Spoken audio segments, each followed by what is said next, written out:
Vamos a comenzar diciendo que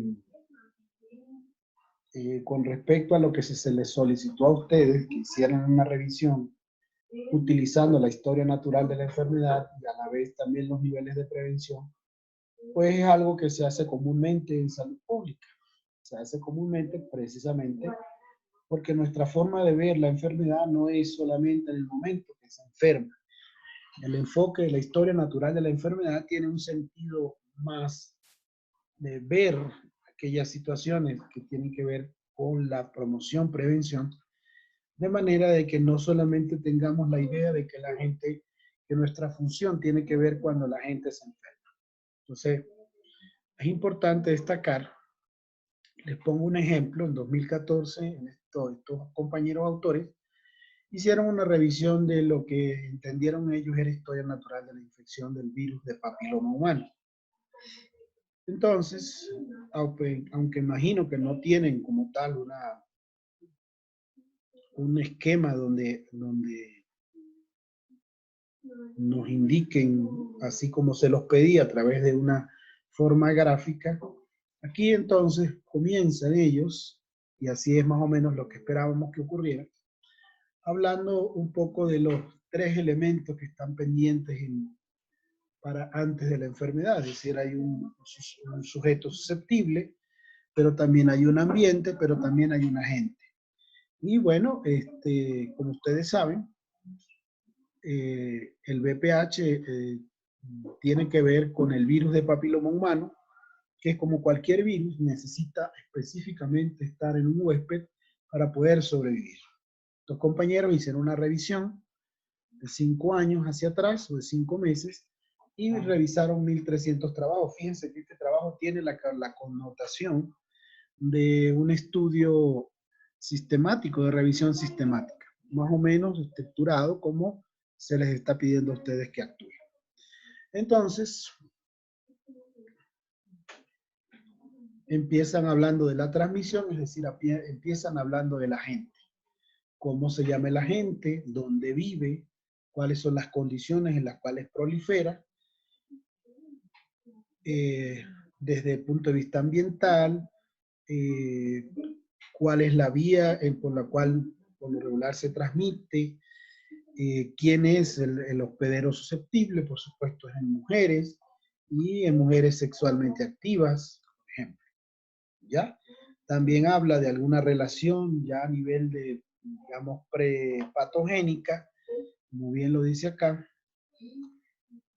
en la parte prepatogénica, en la parte específica o en la parte que tiene que ver con protección específica, el uso del condón como una de las medidas que reduce pero no elimina la transmisión. Pero también pudo haber comenzado este artículo hablándonos de el individuo sano, un individuo que vive en cualquier parte del mundo, que no está aún contaminado, pero que por algunas características de tipo sociodemográficas, incluso sexuales, económicas, tiene algún riesgo. ¿Ya? Por ejemplo, hay una pregunta que se me hacía en su momento. Entonces empezamos a hablar de cómo estos tres elementos de la tríada ecológica entran en contacto y en la dinámica empieza a aparecer elementos hacia la enfermedad. Ejemplo, un factor de riesgo, la relación sexual con o sin penetración, las infecciones orales, por ejemplo, entre otras cosas, ¿sí?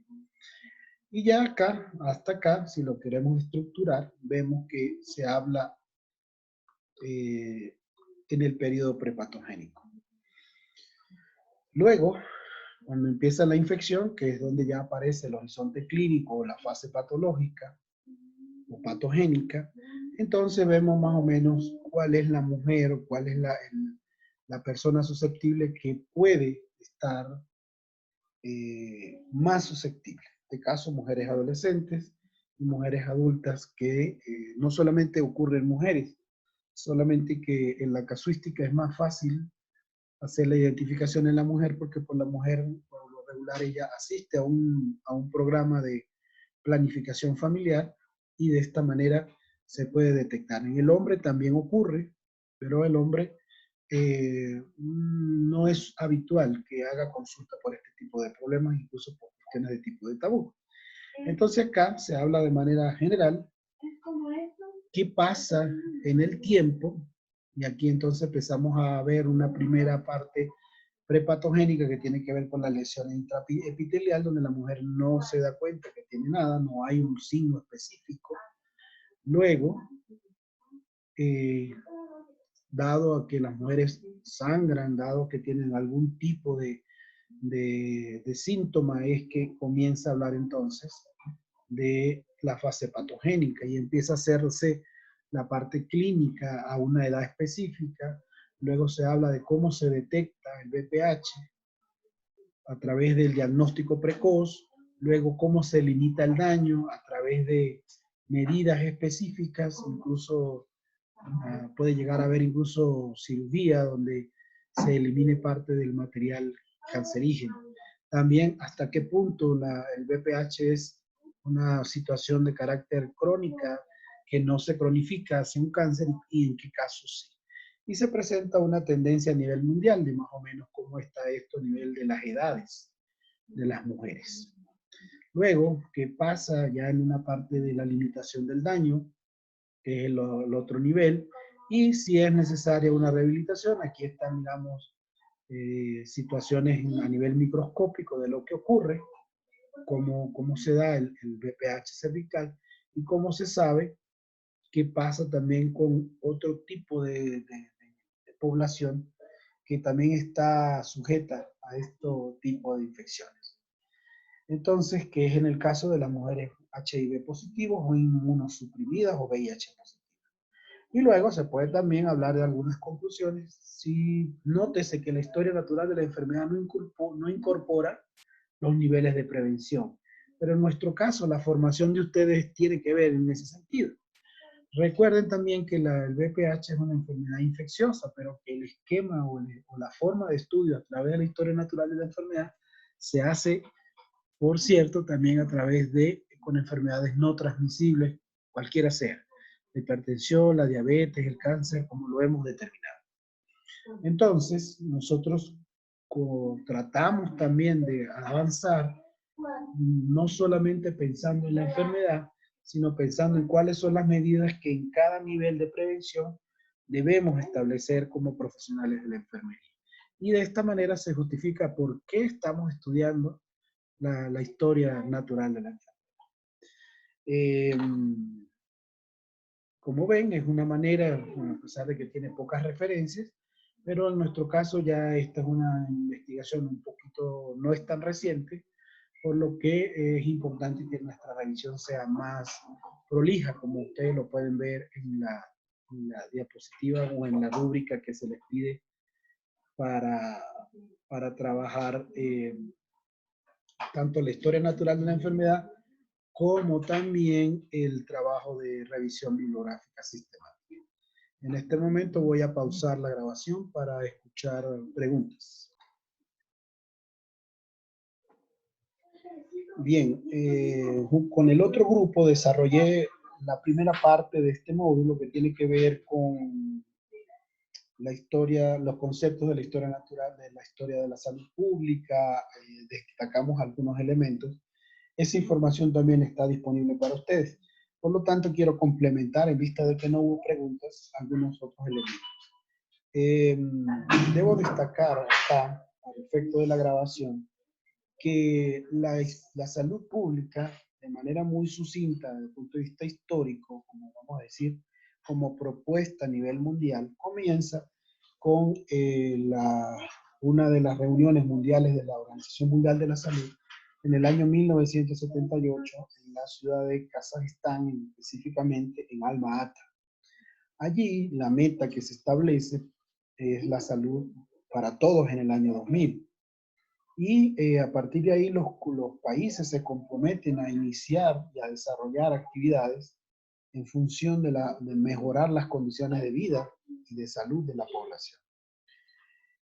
Como unos eventos que refuerzan esta actividad, en 1986 en la ciudad de Ottawa, Canadá, se desarrolla un primer encuentro sobre la promoción de salud, que es un concepto que ya está descrito en el módulo. Pero lo que quiero es que ustedes tengan una idea histórica de qué sucedió. A través del paso de los años, estos eventos mundiales de promoción de salud se fueron promulgando a raíz de todo el mundo, todo el mundo, y se fueron haciendo cosas para ir mirando esto de la salud como un problema importante para el mundo a través de acciones específicamente hacia la promoción de la salud. Ocurrieron muchas cosas en ese interín. Luego se hace una evaluación en el año 2000 en la ciudad de Nueva York y se nota que no todos los países, o que la mayoría de los países no habían tomado en serio esto, ya después de 22 años de la primera iniciativa. Y se reúnen en la sede de la Organización Mundial de la Salud en Nueva York y determinan que hay que modificar lo que se está pensando. En ese momento se establecen lo que se llaman los objetivos del milenio. Los objetivos del milenio apuntaban a que entre el 2000 y el 2015 el mundo se adelantara a tomar más medidas, específicamente en 8 áreas, entre las cuales estaba la salud materna, la salud infantil, las enfermedades reemergentes, por ejemplo. Pero luego, con el paso de los años, específicamente en el 2015, se hace una evaluación de lo que se hizo desde el 2020, desde el 2000, y tampoco se quedó satisfecho con esta situación. En el 2015, como producto de la evaluación, fíjense que ya son 15 años de este milenio, más 22 años del anterior, son 37 años desde que se dio el evento de Alma-Ata, que se llamó Salud para Todos en el año 2000, y se nota que hay que seguir insistiendo, y en esos años, en el año 2015, se establece lo que se llama la Agenda 2030, y es lo que estamos trabajando en este momento. Enfatizo específicamente para efecto de evaluación, cada vez que yo diga ojo, quiere decir que estoy insistiendo sobre algún tema específico. Sobre historia natural de la enfermedad voy a trabajar mucho con lo que son las medidas de prevención, más que con una enfermedad específica, porque lo que queremos dentro de la salud pública es que ustedes conozcan qué hace un enfermero en cada uno de los niveles de prevención. En este caso, insisto, específicamente sobre los objetivos del desarrollo sostenible, que pueden buscar información. De hecho, se las voy a mostrar de manera sucinta en este momento. Vamos a ver dónde estoy. Aquí está. Digamos, les comparto. Esto es de manera gráfica lo que se dijo en el 2015. Voy a comenzar desde la tacita de café que se ve acá. El primero tiene que ver con los derechos fundamentales del hombre, que es donde está la familia. Luego, hambre cero. Luego viene una especie de corazoncito en verde, que es el objetivo 3, que insisto, ojo, es el que en enfermería se puede actuar más, porque este objetivo de desarrollo sostenible se llama el derecho o el bienestar y la salud. Después está la salud, después está el derecho a la educación universal, la equidad de género, agua segura, energía renovable, ciudades saludables, salud de los ambientes marítimos y una serie de otros elementos, pero el más importante para nosotros tiene que ver con el objetivo 3 y otros que tienen que ver sobre todo con la nutrición, como el de hambre cero, es el segundo. De esta manera se establece que estos 17 objetivos que se ven acá y que ustedes pueden consultar como objetivos del desarrollo sostenible, establecen 169 indicadores. Entre uno de los más importantes tiene que ver, en el tercero, tiene que ver con lactancia materna, salud infantil, obesidad y tiene que ver también con desnutrición de menores de 5 años, que son las prioridades que para el momento tienen este tercer objetivo de desarrollo sostenible. Entonces, desde 1978 siempre se ha tenido la idea de hacer cosas importantes, pero esto no se ha consolidado un poco por algo que comentaban los compañeros del otro paralelo, que es una pregunta que les voy a hacer más adelante. Cómo los gobiernos deciden cómo implementar medidas de salud pública, es decir, medidas basadas en la población, como lo dice uno de sus conceptos? Y de esta manera, entonces, sí es cierto que entonces la salud pública tiene mucho que ver con todo esto, pero que también se concentra, por ejemplo, aquí en el azul que está a mano derecha, que tiene que ver con agua segura, por ejemplo, o que tiene que ver con equidad de género, por ejemplo, o de tecnologías limpias, porque la contaminación ambiental tiene un efecto directo sobre la salud. Esto entonces hace que la salud pública tenga entonces unas funciones que cumplir, y es lo que se llaman las FES, o las funciones esenciales de la salud pública. ¿Por qué es importante abordar esto en el tema de enfermería? Porque nosotros somos, de hecho, la primera línea de acción de los países, aunque por lo regular se asume que es el médico, pero en términos de contratación y en términos de impacto en lo que se llamaría la cobertura universal de la salud, entonces la salud pública y nosotros como parte de ella tenemos algunas funciones, en este caso 11. Uno es monitorizar y analizar la situación de salud. Esto se hace básicamente el primer nivel de atención. Aquí se destacan algunas, aquí les pongo un ojo en el sentido de que tenemos que tener claro nosotros qué acciones se tendrían que hacer relacionadas con cada una de las funciones de la salud. Por ejemplo, en el caso de esta primera, el desarrollo de tecnología, por ejemplo ahora para luchar contra el coronavirus. Una segunda tiene que ver con la vigilancia en salud pública, investigar y control de riesgos, y es lo que se está tratando de hacer con esto del coronavirus. ¿Cuál sería la medida para controlar estos riesgos? Ejemplo, desarrollo de programas activos de vigilancia epidemiológica y control de enfermedades infecciosas. Otro es promoción de la salud, que es en lo que más insistimos nosotros, porque el enfermero o el profesional de enfermería, sobre todo en el primer nivel de atención, debería ser ante todo un promotor de salud, empoderando a los ciudadanos para que cambien su estilo de vida.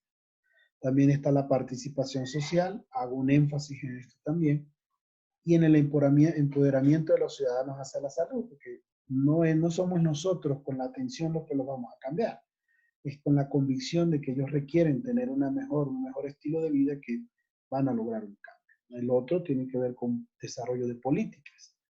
Por ejemplo, ¿qué está haciendo el Estado ecuatoriano específicamente para la prevención del coronavirus? Cada país tiene una estrategia que es parte de su política, de cómo y qué planes tienen que establecer para aumentar la gestión de esto. Después está la regulación y fiscalización en salud pública. Fíjense que se ha determinado que hay muchos penalizados en el Ecuador porque los consiguen sin salvoconducto en la calle. Esto quiere decir que pasan por un proceso de fiscalización, como por ejemplo en las inmunizaciones y en todas las acciones que se establezcan para que terminemos mejorando la salud de la población. Otro es evaluar y promover el acceso equitativo. ¿Qué significa esto? Que todos tengan derecho a la salud, y esto es lo que se llama cobertura universal. Promover la equidad en el acceso a la atención, porque sabemos que algunos son discriminados, bien porque tienen alguna condición específica, por ejemplo, el ser indígenas. Otro es el desarrollar recursos humanos y capacitación en salud pública, y aquí están ustedes. ¿Ya? Como talentos humanos, ustedes tienen con nosotros que aprender cómo actuar más allá de la enfermedad o mucho antes de la enfermedad. Por otro lado, garantía de calidad de los servicios, y aquí es donde vemos algunas dificultades, porque así como algunos están satisfechos con el servicio que tienen, otros piensan que no son bien atendidos, que tal vez el EQ 911 no es el más eficiente, que no hay una manera de tamizar, o mejor dicho, de jerarquizar quiénes deben ser atendidos primero y cuál es el nivel de atención que requieren. También es algo de lo que ustedes van a investigar con su proyecto de investigación formativa, hacer investigación, desarrollo e implementación de soluciones Ya en el mundo se está hablando de vacunas para el coronavirus, se está hablando de medidas específicas, uso de medicamentos, etcétera, y se está ensayando sobre eso. Y lo otro es la reducción del impacto de las emergencias y desastres naturales, que el Ecuador vivió su última situación en el 2016. ¿Qué hacer antes? ¿Qué tenemos que hacer para ver que las casas sean seguras, que los sistemas sean seguros, que la persona no tenga que morir contaminada, por ejemplo? Ya, entonces hasta acá, en este tramo, lo que les destaco como cosa importante es que tenemos muchas cosas para hacer en salud pública. Unas se alcanzan en el nivel que uno trabaja y otros se hacen a nivel más macro. ¿Ya?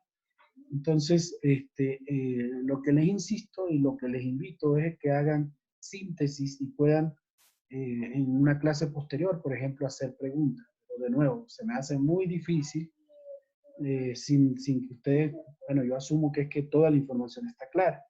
Tal vez porque tenemos un módulo y tal vez porque sabemos que a través de él es que se va a hacer la evaluación. En todo caso, prefiero dejar hasta acá la parte de la grabación para ver si hay alguna pregunta. Denme un segundito.